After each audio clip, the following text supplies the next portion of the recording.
Mais écoutez, ce verset, il est fort. Heureux ceux qui ont le cœur pur car ils verront Dieu. Matthieu 5, le verset 8. Mais c'est fort.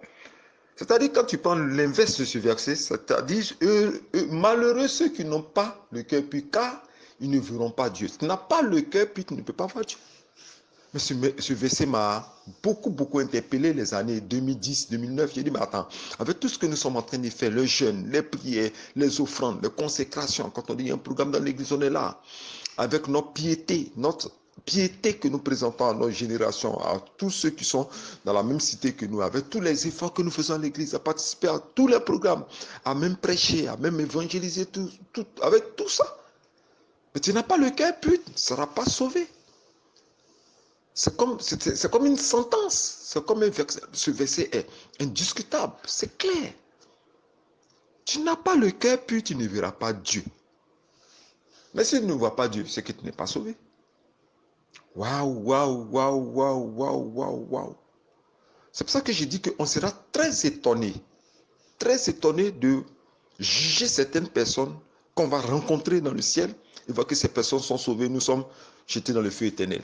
Beaucoup de pasteurs, beaucoup de frères en Christ seront jetés dans le feu éternel, pas parce qu'ils ont accepté le Seigneur Jésus-Christ, mais c'est parce que dans leur christianisme, ils ont été méchants du cœur. Ils ont un cœur impur, un cœur méchant. Ne pense pas que c'est parce que tu as accepté Jésus-Christ. Ne pense pas que parce que tu prêches, parce que tu as des moments de jeûne, tu parles en langue, tu as l'onction, que tu seras sauvé si tu as le cœur méchant. Tu es méchant, tu iras dans le même lieu que les méchants. Et depuis ce moment, quand j'ai compris ce verset, j'ai compris qu'il fallait prendre soin de mon cœur. Je prends le micro, je prêche, j'annonce Christ, je vais évangéliser tout et tout. Mais j'ai compris que ce n'était pas suffisant. Il fallait que je prenne soin à rendre mon cœur pur. J'ai commencé à chercher les mystères de la purification du cœur. Qu'est-ce qu'il faut faire pour que le cœur soit pur? Quelles sont les dispositions qui déclarent ton cœur pur devant Dieu? Qu'est-ce que tu dois avoir comme comportement moral pour que ton cœur soit pur et que tu sois accepté devant Dieu? C'est là que j'ai commencé à faire ces recherches. Au-delà des impositions des mains, des délivrances que je faisais, des esprits que je chassais, au-delà des prières de combat que je menais, combat spirituel, au-delà des moments de louange, d'adoration, des danses et autres, avec toutes ces agitations. Mais j'ai compris que si je n'entretenais pas mon cœur, à la fin des temps, je serais jeté aussi dans le feu. Et qu'est-ce que Dieu demande de nous pour qu'on puisse avoir le cœur pur au-devant de lui? Alléluia. Qu'est-ce que Dieu demande de nous? Je vais vous donner un témoignage, vous allez comprendre. Amen. Et ce témoignage doit t'interpeller pour dire que si toi tu es chrétien là, tu n'as pas le cœur pur là, tu seras jeté au feu. Je suis allé quelque part dans une ville. Comme je ne connaissais pas la ville ici en Côte d'Ivoire, je ne vais pas citer la ville. Et là, je ne connaissais personne dans la ville, puisque j'ai voulu faire de cela une de mes résidences. Et là, j'ai pris contact, premier réflexe, j'ai pris contact avec les frères en Christ et les sœurs en Christ, des églises évangéliques, aller rencontrer des pasteurs amis, tout et tout, pour m'intégrer dans la famille évangélique, pour ne pas que je me sente seul. Mais depuis que j'ai intégré cette famille, j'ai commencé à être dans des frustrations, on me vilipendait, c'était que des disputes, c'était que des palabres, c'était que de la haine, c'était que de la méchanceté, c'était que des ragots. On disait n'importe quoi de moi. C'est-à-dire tout ce que je n'avais pas aimé, j'ai trouvé ça dans cette famille évangélique. De toute cette ville. La méchanceté des cœurs, tu rencontres même dans le marché public, on te dépasse. La haine dans le cœur. Beaucoup de choses, ils se sont transformés en moi-même mes propres ennemis. Fragilisés dans cette ville. J'avais besoin d'eux, j'avais besoin d'attention, j'avais besoin d'affection, j'avais besoin de quoi? De l'amour, j'avais besoin des valeurs de leur cœur pour m'épanouir. Mais c'est eux-mêmes qui sont devenus des épines terribles. Waouh. Et je me suis posé la question, je me suis dit, mais il faut que je me retire. Donc je me suis retiré de la famille évangélique en restant toujours chrétiens évangéliques qui craignent le Seigneur Jésus-Christ qui prient. Pour m'approcher des païens, ce qu'on dit des inconvertis. Et là, j'ai fait la rencontre d'un vieil homme. J'ai près de 70 ans. Il devient pour moi un conseiller. Il n'est même pas évangélique, il n'est pas chrétien. Il est Djoula. Djoula, c'est une ethnie ici du nord de la Côte d'Ivoire, musulman, mais qui a des conseils, qui a de la valeur. Je me suis approché de son cœur. Waouh, waouh, waouh, waouh, waouh. Il m'a guidé, il m'a orienté, il m'a dit ce que je dois faire dans la ville. Il m'a même assisté dans certaines choses. Il est devenu pour moi comme un parrain du cœur. Retenez bien, un parrain du cœur, un tuteur du cœur. Je commençais à m'épanouir, mes affaires ont commencé à marcher, j'ai commencé à voir les portes qui sont ouvertes dans la ville, j'ai découvert des personnes, c'est-à-dire, j'ai commencé à réussir abondamment dans cette ville parce que j'avais un tuteur du cœur. Bon, je vous pose la question. Jusqu'à aujourd'hui, il est toujours mon tuteur. Après un jour, je ne l'appelle pas. Mais vous, je vous pose la question. En toi, le chrétien, tu as le cœur méchant. Et cet homme qui ne connaît pas Christ, parce que la vie a voulu qu'il naisse dans ce genre de famille, mais qui est ce cœur pur, cet homme qui aime, cet homme qui... Non, ce n'est pas possible. Un de vous deux qui sera sauvé? C'est la question que je te pose. Ne t'étonne pas que Dieu le juge selon son cœur, non selon sa religion. Ne t'étonne pas. C'est pour ça qu'il dit que même il y a des fous. Il y a un fou qui prêchait l'évangile dans les rues ici en Côte d'Ivoire. Il marche et puis dit, acceptez le Seigneur Jésus-Christ, car il est Dieu. Acceptez, c'est la seule fois qu'il disait, acceptez le Seigneur Jésus-Christ, car il est Dieu. Acceptez le Seigneur Jésus-Christ, car il est Dieu. Quand tu vois des femmes qui ont leurs affaires, les bagages devant la route, il vient les aider. Lui, le fou, il vient les aider ces femmes-là pour porter. Il met ça sur la tête des femmes, elles portent leurs bagages et puis savoir. En toi, et puis ce fou qui sera sauvé. Ce fou qui est habillé dans des habits déchirés. En toi, toi qui es méchant dans ton cœur. Mais aujourd'hui, beaucoup de personnes ne veulent plus partir dans les églises évangéliques. Parce qu'on dirait que c'est là-bas qu'ils nourrissent des serpents dans le cœur. Ils sont hypocrites, égoïstes, menteurs. Ils sont quoi? Calomniateurs. Ils sont méchants. Mais c'est terrible. On dirait que c'est la machine même de la méchanceté qui est dans le cœur.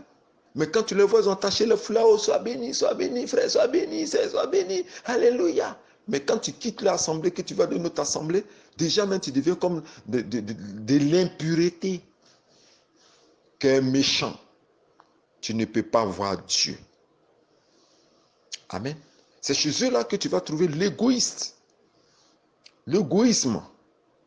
L'égoïsme, c'est quelqu'un qui pense à lui. C'est-à-dire, tout tourne autour de lui. La soeur est là, elle, ce sont ses intérêts. Elle n'est pas prête à aider les personnes qui souffrent. Il faut qu'elle reçoive. Mais quelqu'un ne donne jamais. Non, jamais. Elle ne va jamais donner. Il faut qu'elle reçoive toujours. Elle est prête à demander le service aux autres. D'autres doivent s'occuper d'elle, d'autres doivent se sacrifier pour elle, mais elle n'est pas prête à se sacrifier, à aider les personnes. Tu n'as pas le don de soi. Tu ne peux pas voir Dieu. Le don de soi. Le don de soi. Tu ne peux pas voir Dieu. Tu es disposé pour soulager ceux qui souffrent. Ceux qui ont besoin de toi. Tu t'oublies toi-même pour fortifier certaines personnes. Peut-être d'autres peuvent te trouver bête ou sot. Il peut dire que même là n'est pas intelligent. Il peut se moquer de toi, mais tu leur as fait ce que tu dois faire de bien et tu rates ta récompense par rapport au bien que tu as fait, même s'ils ne te sont pas reconnaissants. Le don de soi. Se réveiller, nous les hommes de Dieu. Je parle même aux hommes de Dieu, aux servants de Dieu qui écoutent. Te lever, prier pour des personnes, aller les aider, t'oublier, te sacrifier. Il y a un homme de Dieu, que Dieu le bénisse. Il y a une de ses filles, sa femme était enceinte. Il y a une de ses filles qui avait des crises, aussi qui devait accoucher. Et sa femme, lui-même l'homme de Dieu, sa femme avait des petits problèmes. Mais quand la soeur l'a appelé pour lui dire qu'elle a un accouchement très difficile à faire, il y avait le choix qu'il devait faire entre sa femme. Il a demandé, Seigneur, qu'est-ce que je fais? Le Seigneur lui dit, va sauver ma brebis qui doit mourir cette nuit. Parce que son accouchement était programmé par le monde occulte, elle ne devait pas vivre. Sous la colère de sa femme, il est parti quand même. Il a passé toute la nuit auprès de la soeur. Prier dans la salle. Il marche dans le couloir de l'hôpital en train d'intercéder, en train de prier. Il marche dans la cour, il marche dans les garçons pour prier pour que la soeur, l'accouchement se passe bien. Combat pour elle dans les secrets. De 21h jusqu'au matin. Jusqu'à ce que la soeur accouche d'un gros bébé avec toutes les difficultés. La mère n'est pas décédée, l'enfant n'est pas décédé. Mais cet homme de Dieu a sacrifié son temps. Et Dieu lui a été reconnaissant en guérissant sa femme qui avait un problème et en bénissant les entrailles de sa femme. Parce qu'il a fait quoi? Il a fait le don de soi. Alléluia. Combien de personnes sont capables de le faire? Combien de personnes sont capables de se sacrifier pour les autres? Combien de personnes sont capables de tout donner pour aider des personnes qui souffrent? Combien sont-ils? Ceux qui parlent en langue, ceux qui prêchent, ceux qui te disent chrétien évangélique, foulée attachée sur sa tête. Ses cheveux même ne respirent même pas. Ils donnent l'impression d'être pieux, mais sont méchants dans le cœur. Si tu n'as pas un cœur pur, tu ne peux pas voir Dieu. Tu ne peux pas voir Dieu. L'amour s'est éloigné des cœurs des chrétiens. L'amour s'est éloigné de leur cœur. Ils ont la ruse. La ruse, c'est-à-dire des petites techniques qu'ils mettent en place pour pouvoir tromper l'autre, pour pouvoir dérouter l'autre, pour pouvoir le vaincre. Sur un terme, un truc bizarre, c'est-à-dire ils doivent faire la ruse pour pouvoir le déstabiliser, pour pouvoir le faire écrouler. Tu es serviteur de Satan. Ils ont la ruse et le mensonge. Ils ont les pensées rusées dans leur cœur. Ils ont des techniques de ruse, des techniques de déstabilisation. Ce n'est pas Jésus, tu sais. C'est l'ancien dragon, le vieux dragon, Satan, Lucifer, le diable que tu sais. Un homme ne peut pas avoir 2 maîtres. Soit il haïra un, il aimera l'autre. Tu as choisi quelqu'un. Ton cœur va te juger. Ton cœur va te juger. Ils ne sont même pas capables de pardonner. Faites la différence entre une action inconsciente, maladroite faite contre vous, et une action consciente, maladroite faite contre vous. C'est-à-dire quelqu'un qui vous a fait du mal, mais inconsciemment, qui reconnaît qu'il a fait une erreur, et tu n'es pas capable de pardonner à cette personne. Tu n'as pas à toi le réflexe du pardon de l'acte inconscient que la personne a fait. Ton cœur n'est pas pur. Tu as gardé des rancunes alors qu'il n'a pas fait exprès, n'a pas fait exprès. Tu es en colère. Tu as de la haine contre la personne. Les erreurs peuvent arriver. Tu n'es pas capable de pardonner à cette personne. Ton cœur n'est pas pur. Le Seigneur te demande de pardonner à celui qui reconnaît, qui sait qu'il a fait l'erreur, tu sais que ce n'est pas de sa faute. Pardonne à cette personne. Tu vas purifier ton cœur en dégageant toute la haine que Satan aime. La colère que Satan aime. Dieu a besoin que tu allèges ton cœur, que tu le rendes pur en pardonnant à celui qui t'a fait inconsciemment du mal. Si vous voyez, j'utilise beaucoup le mot inconsciemment, parce que celui qui le fait consciemment, je le combats. Lui, je le mets de la liste de mes ennemis spirituels parce qu'il sait ce qu'il est en train de faire. Il est en train de me faire du mal, il est en train de m'attaquer. Il faut que je riposte et que moi, je le brise. C'est pour ça que je parle de celui qui l'a fait inconsciemment.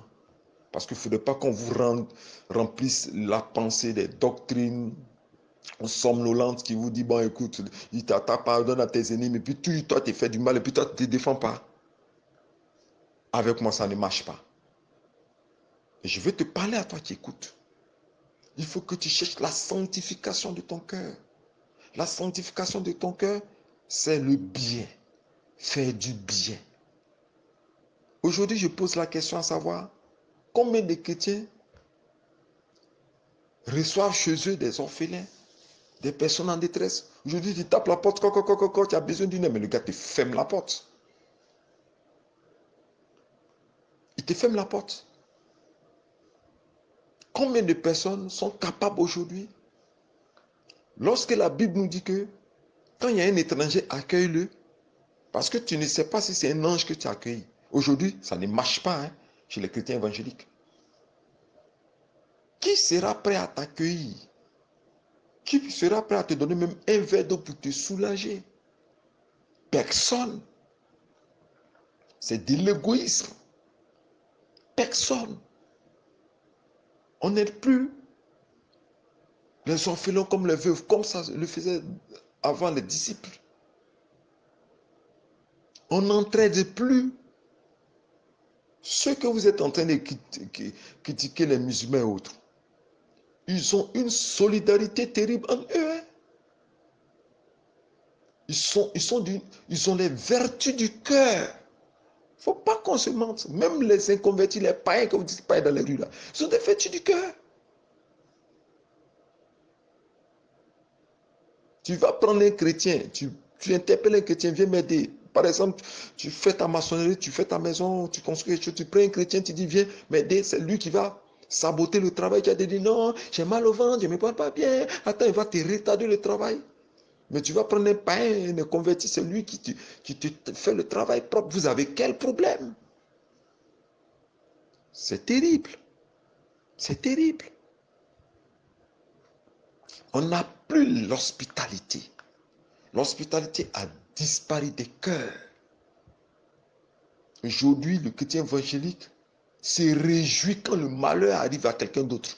Pour dire, c'est lui-même sa vie là, sa vie qu'il a laissée. C'est-à-dire, il va chercher un sujet pour justifier la chute de son frère et se réjouit de ça. Tiens, un sorcier. Ton cœur ne verra jamais Dieu. Je suis en train de parler à des personnes aujourd'hui qui se réjouissent du malheur des autres. Aujourd'hui, même si tu tombes, c'est eux-mêmes qui vont prendre c'est le chrétien évangélique même qui va prendre un portable pour faire selfie, pour prendre photo, pour publier. Ils ne sont pas capables de tendre la main pour te relever. Beaucoup seront étonnés lorsque vous allez voir certains païens sauvés à cause de la plénitude de leur cœur. Ils ont sanctifié leur cœur par le bien et toi tu arrives avec ton cœur noir, rempli de boue pourri devant Dieu, mais il va te renvoyer rapidement, tu iras dans le feu. Ce verset, c'est un mystère pour nous montrer les clés du salut. Ça, c'est une clé du salut. C'est l'une des clés du salut. Quand il dit, je te donne les 7 clés, je crois le livre d'Apocalypse, vous voyez ce que dit le Saint-Évêque, celui qui a les clés de David. Vous pensez que David, c'était un guerrier seulement? C'est un homme de bien qui sanctifiait son cœur. David sanctifiait son cœur, il avait une crainte exceptionnelle de Dieu. Il faisait énormément du bien à son peuple. Regardez un peu quand, je crois, comment ce gars s'appelle? Nabal. Le coup que Nabal lui a fait. Lui a aidé Nabal de son cœur. Il a été prompt à soulager Nabal qu'il avait interpellé pour une situation difficile. En retour, Nabal a fait quoi? Nabal lui a fait du mal. Cherchez bien la biographie de David, à qui Dieu a donné les 7 clés. Cherchez bien, vous allez comprendre qui il était. C'était un homme qui avait le cœur pur devant l'Éternel jusqu'à ce que le Seigneur dise, comme David là, n'a pas encore vu. Tellement que son cœur était pur, il rentre dans la maison, dans le lieu très saint, il prend le pain de proposition et puis il mange ce qui était interdit comme un totem spirituel. Il prend, il mange et puis Dieu ne le foudroie pas, il reste vivant. Même les sacrificateurs sont étonnés parce que Dieu trouvait que son cœur était pur, c'était un bien-aimé de l'Éternel. Alléluia. Cherche les vertus du cœur. Cherche à faire du bien aux autres. Tu verras Dieu.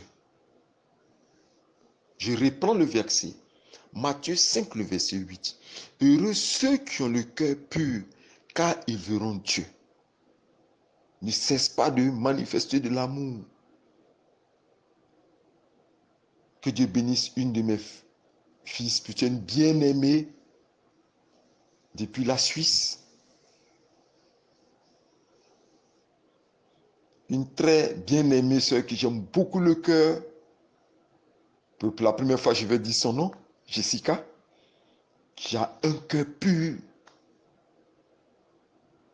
J'ai jamais vu comme quelqu'un sur la terre comme ça qui a un cœur si limpide, qui craint Dieu. Que Dieu bénisse sa famille.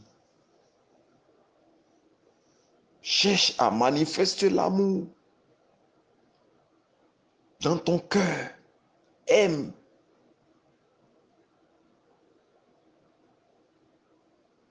Cherche à prier Dieu pour que Dieu brise ton cœur de pierre.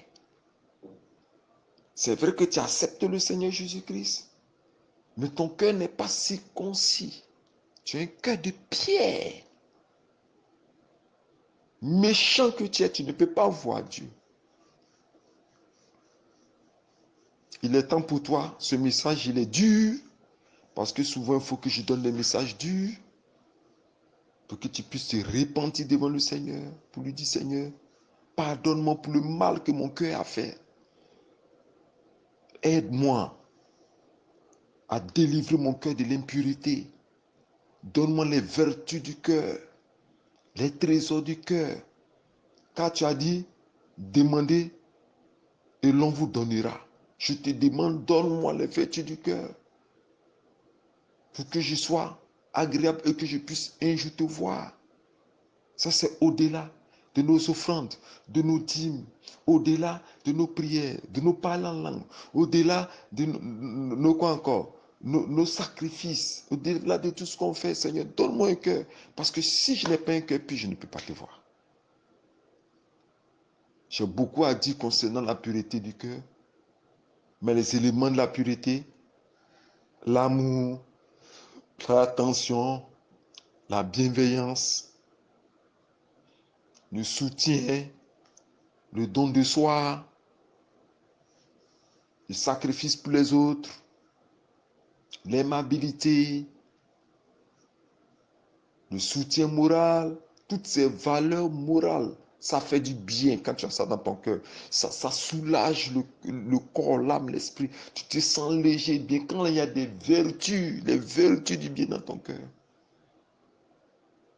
tu prends plaisir à aider des personnes qui souffrent. C'est leur joie qui te réjouit. Tu sautes d'allégresse parce que tu as fait du bien aux autres. Je vais arrêter ce message, mais le Saint-Esprit me donne encore de parler.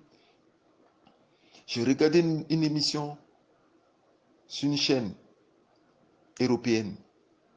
Je crois que ça s'est fait aux États-Unis où une association, une collectivité qui a des ingénieurs, des maçons, des ceci, cela, des plombiers, tout et tout, te supprennent. Ils supprennent le pauvre, le malheureux, la personne qui est dans une situation difficile. Et ils viennent avec leur gros camion, il y a tout dedans. Ils te rebâtissent une maison de rêve de manière gratuite pour cette personne. Et quand tu vois ce couple et cette famille en train de pleurer de joie, toute cette association pleure pour se joindre. C'est-à-dire, ils sont rassasiés, ils sont rafraîchis comme une eau fraîche de voir le bien, la joie du bien qu'ils font aux autres. C'est ça leur source de vie. Alléluia. Rakabasa. C'est trop important. Lorsque ton cœur saute de joie, de ce que tu vois la joie de l'autre, son allégresse. Des gens qui paient des sacs de riz, qui vont dans des dans des bidonvilles, tu supprimes des familles, tu leur font du bien.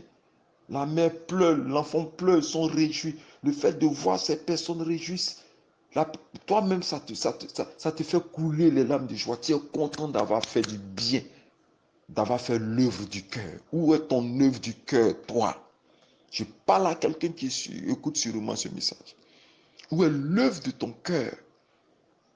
Où est l'œuvre de ton cœur? Je veux bénir aussi une sœur qui est rentrée en contact avec 2 jours avec moi, avant-hier avec moi. Et tu es en train de me donner des informations précieuses qui me font énormément du bien. Je ne citerai pas son nom. Mais de manière spontanée, l'œuvre de son cœur a parlé à mon avantage. Que Dieu bénisse cette sœur que je garde en visuel, auquel je pense maintenant. Que Dieu la bénisse. Quelle est l'œuvre du cœur? Qu'est-ce que ton cœur donne aux autres?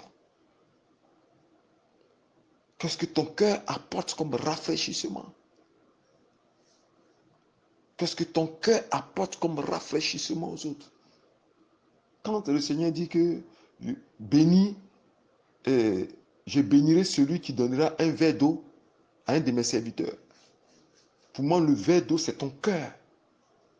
Tu as une fois servi, tu as une fois servi ton cœur, tu as une fois servi ton cœur, tu as une fois donné ton cœur aux malheureux, aux orphelins, aux souffrants, aux personnes dans la désolation. Je me souviens d'une soeur en Christ, j'ai encore les larmes même quand je parle.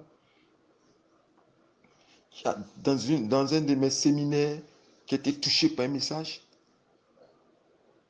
et qui avait une petite fille orpheline abandonnée qu'elle a invitée au programme, qu'elle allait prendre dans la rue, qui est invitée au programme. La fille est venue au programme et après le programme, Dieu a donné pratiquement ses anciens habits qui étaient encore neufs et qui a cousu des habits. La petite fille pleurait comme ça, l'âme chaude. Elle pleurait avec la petite. La petite fille dit, la petite fille pleurait de joie. Au moins une fois dans sa vie, quelqu'un s'est préoccupé d'elle. Mais la soeur était en larmes. Elle ne pouvait pas retenir ses larmes parce que son cœur était dans la joie d'avoir fait du bien, d'avoir servi un verre d'eau à quelqu'un qui souffre. Qu'est-ce que toi tu fais? Ce message, c'est un message de cœur que je te donne aujourd'hui. Un message que je n'ai pas préparé. Je vais parler à ton cœur pour que tu comprennes la valeur de se sacrifier pour les autres. La valeur de faire du bien, c'est de là que viendra notre témoignage. Quand on dit chrétien, les païens te regardent, tu es chrétien. Mais on dit le chrétien méchant là, le monsieur et sa femme, les deux sont méchants là. Tu penses que ça honore Dieu? Que Dieu bénisse un couple un serviteur de Dieu que j'ai rencontré dans les années 2008, qui a converti tout son quartier d'habitation, pas par l'évangélisation qu'il faisait, mais à cause de son cœur. Son témoignage était tellement limpide que tout le quartier disait que cet homme est un homme de bien. Et des jeunes drogués l'ont suivi et c'est là qu'il a commencé à faire sa première cellule de prière. Tout le quartier s'est pratiquement converti à cause de son cœur, la pureté de son cœur. Parce que tu peux annoncer l'évangile avoir le cœur noir. Mais lui, c'est à cause de la pureté de son cœur que le quartier tout entier s'est converti et il a battu une des plus grandes églises parce que les gens disent que le monsieur, son cœur, il est trop bon dans son cœur. C'est ce qu'il disait. Son cœur est trop bon. Il fait du bien.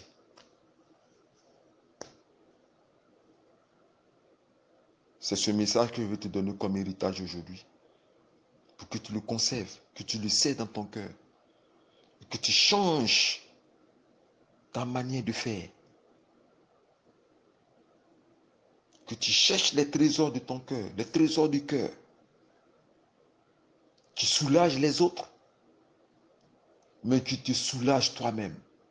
Qui t'allège toi-même la vie et qui rafraîchit ton âme de joie. Parce qu'avec le cœur pur, tu verras Dieu.